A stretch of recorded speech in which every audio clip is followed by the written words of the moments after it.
So here goes. This is Patrick, the JC LC history tutor, with my take from this year's Junior Cycle History paper, 2022, the first of its kind.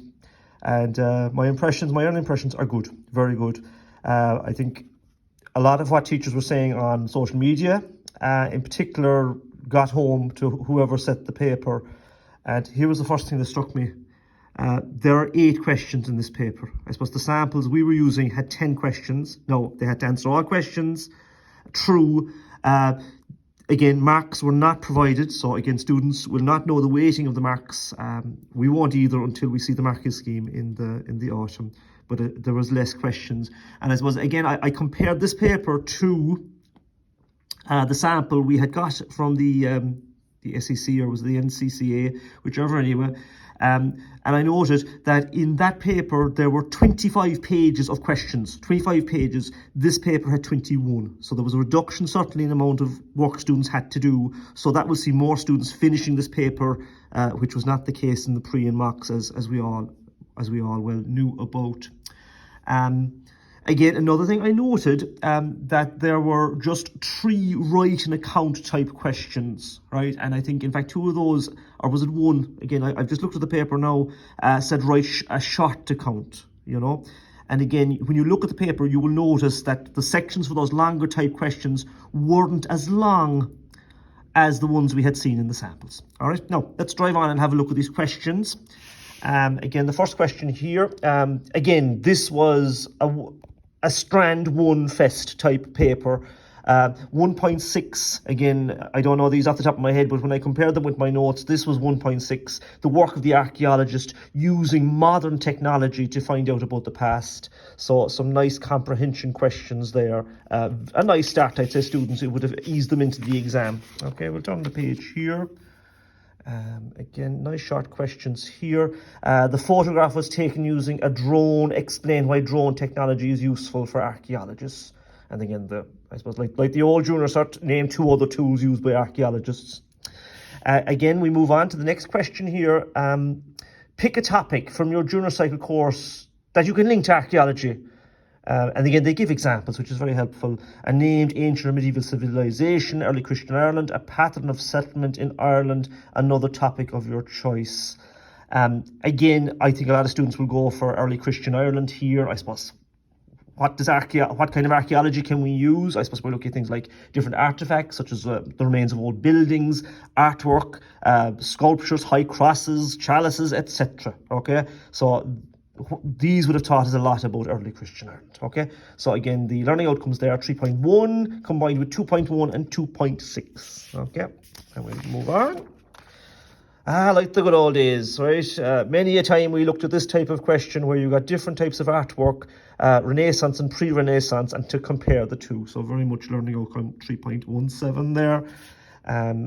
Again, the whole thing about what is similar, what is different about Mary in both paintings. That would be an old-style question.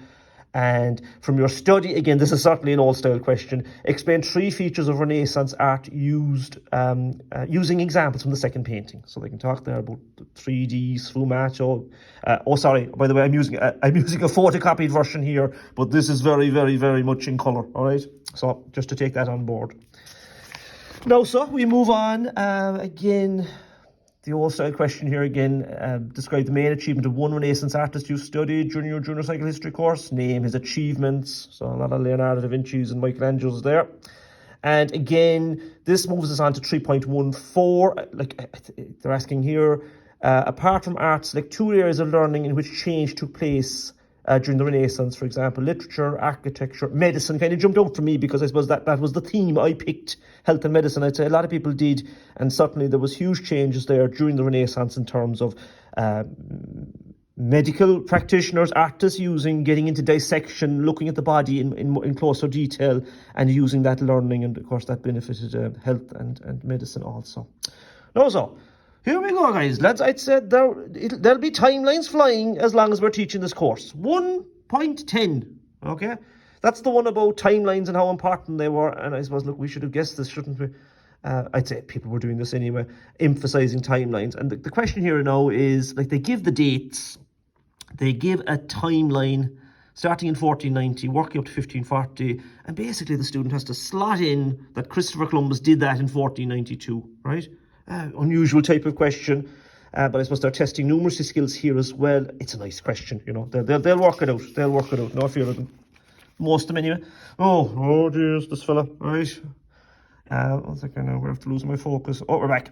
Right, 3.18. Now, this is the one that will test people. Right. Mention one other event in Irish or European history at around the same time as the events in the timeline from 1490 to 1540. Will they get it? Will they know this is the time to talk about the Reformation? Okay? Some students will, some won't.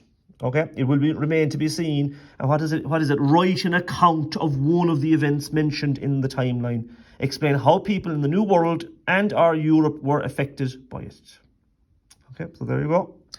That's going to be tricky. Okay, probably the hardest question so far in the exam. Now, so we move on to question 4. And this would have been expected. Name a revolution you've studied from pre-20th century Europe or the wider world. So people will be talking here about America and France. Write an account, right? So again, just notice the space there. Again, if I remember the sample paper we were given, like we were looking at a page and a half. Like it certainly gave the impression they were looking for a lot of information here. But no, that's it, right? A good paragraph, right, will get the job done. Okay. Again, no, we can't say that with certainty because we got no marks, right? We won't have those till the autumn when we have a look at these at the marking scheme. Turn the page. Okay, here we go. So we're on now to the other part of this question. Okay, so there is a picture and a diary here, both depicting the 1798 rebellion in not very positive terms. A lot of learning outcomes here. 2.13. A lot from Strand 1. As I said, this paper was very much about Strand 1. So again, teaching our students the skills of a historian, empathy, understanding, getting hands-on with sources. This is the way the exam is going to go from now on, all right? As suggested by this exam anyway. Okay, so different questions here now about assessing sources. How good are they? How reliable are they? Do you think Elizabeth Richards is positive, negative, or neutral? You know, it's again the job of a historian. You know, you've got to read into a document. What is her point of view? Right? Is she biased? Is she objective? All those kinds of things. Okay. Now, so 2.17. So we're on to the Irish famine, the diaspora. Again, we have a document, a table. Again, there's a tricky sum here, okay? When you see the paper yourself, you'll see like they are testing numeracy skills, so we better get our people to do sums, right? Addition and subtraction. I suppose that's something a historian has to do, you know? You get information, oftentimes it's raw information, and you have to break it down, okay? So you'll have a look at that in your own time. Now, on to the next page. Now, there was an outside-the-box question here. Now, I did say this on my social media last night, to expect this kind of thing. And the question here was, suggest a suitable heading for each column in source 2. Column 6 has been done for you. So column 6 was destination. Now this was the table here. And like you have the name, year, sex, occupation, where they were from, where they were going, what happened to them on the voyage, right? So they'll work it out, right? But it's outside the box. We wouldn't use that kind of question. All fogies like me that have taught the junior cert course for many years. Now, so Margaret Kelly is one of the passengers named in source 2. What facts could a historian write about her using information from both sources? And again, that's 1.5, right? The job of the historian, getting hands-on with sources, using them to build up a picture of the person in question. It's a very, very good question. I like it. 2.14, the big beast, right? The big beast, 2.14, right? Where you have to look at developments in nationalism and unionism from 1911 to, was it 23 or 24? It's a massive thing anyway. I suppose we were kind of guaranteed a question on this. So pictures, again, you have to match the pictures with these captions. That's a nice question. And again, the Public Records Office, talking about sources. Was it Ernie O'Malley blew all these up? Or he gets the blame for it anyway. But again, archivist Katrina Crowe, she talks about the destruction of the archives and all we lost, right? So again, a nice question there. Again, what's this one here? 1.4, a lot of Strand 1 questions, guys. Select one opinion from the extract above and explain whether you agree or disagree with that opinion, okay? Now, so 1.8, a question on archives and libraries. And there you go, write a short account of the Irish Civil War, right? That's all they have to do there. Manageable, very manageable. Now, 310, 39, so these are our learning outcomes on the Holocaust, on life in a fascist country. And again, they went for the,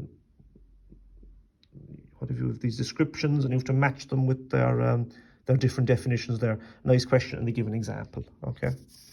So, the ones they don't know, they'll rule out with a process of elimination. You'd hope anyway, you'd hope.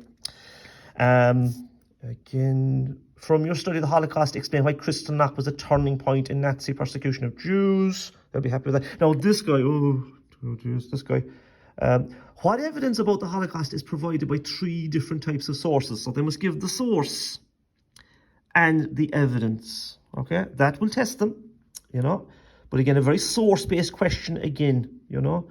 I think that's going to be tricky for a lot of them. What are 2 consequences of the Holocaust? Okay. And our final question, yes, 8 questions, not 10. 1.8, and Cavan County Museum gets a big mention here. Where is the museum located? So kind of comprehension style questions.